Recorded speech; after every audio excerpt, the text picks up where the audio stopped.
For quite some time, parties have used state-level ballot initiatives in an effort to motivate turnout in different ways. In 2004, we have one of the best examples of this. The Republican Party in many states began putting ballot initiatives, oftentimes constitutional amendment initiatives, on ballots in a presidential year around gay marriage. Gay marriage was a controversial issue in 2004, but it was one that motivated Republican voters to come out to the polls.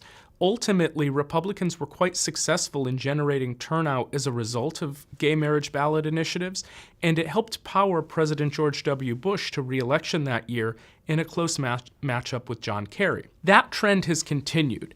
Democrats and Republicans alike have put ballot initiatives on in election years for a variety of topics, including minimum wage, gun rights, etc. This year, there are a large number of ballot initiatives on the ballot involving things like transportation and taxes, but a few of them are more controversial, and nowhere is this more obvious than the state of North Dakota. North Dakota isn't necessarily seen as the political center of the United States, but when it comes to ballot initiatives this year, there are two initiatives that are key. The first involves the full-scale legalization of cannabis for adults to use. That is an effort by Democrats and other liberals in the state to motivate the turnout of young people and self-described liberals to help Heidi Heitkamp, the incumbent Democratic senator from that state, win re-election.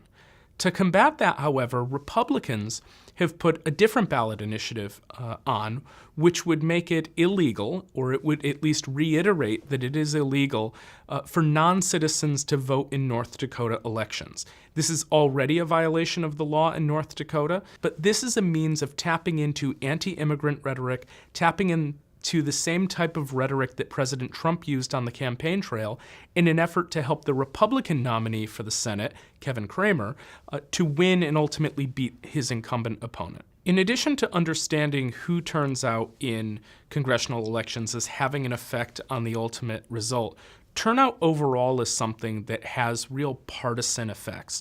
The more people who turn out in elections tends to help Democrats win, particularly because those individuals who are less likely to turn out tend to be younger voters, and they tend to be poorer voters, voters who oftentimes vote Democratic. The complement of that is that when fewer people turn out, it tends to help Republicans, oftentimes because the most ardent, most frequent voters tend to be older voters, and they tend to be conservative ones, which of course helps Republicans.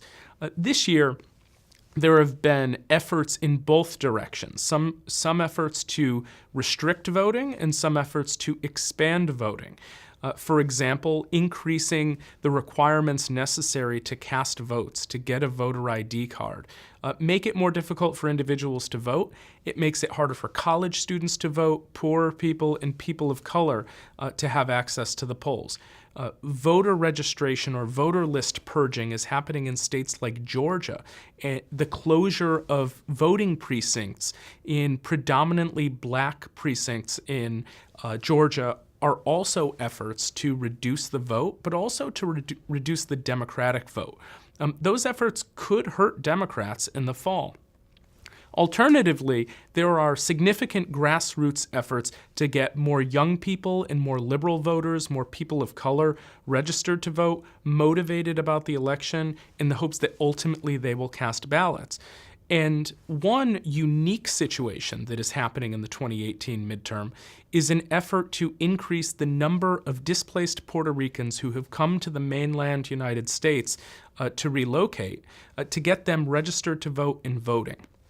Despite what the president believes, Puerto Ricans are American citizens. While they are not allowed to cast meaningful ballots when they live in Puerto Rico, if they relocate to the mainland United States and have an address in a state like Florida, for instance, which has taken a significant number of Puerto Ricans who have been displaced by last year's hurricanes, those individuals can vote in elections, and we know that Puerto Ricans tend to vote Democratic. And so registration drives in places like New York and Florida, which have taken a significant number of storm-displaced individuals, could not just affect the number of voters who are voting in elections in those states, but who they are voting for in a way that significantly benefits Democrats.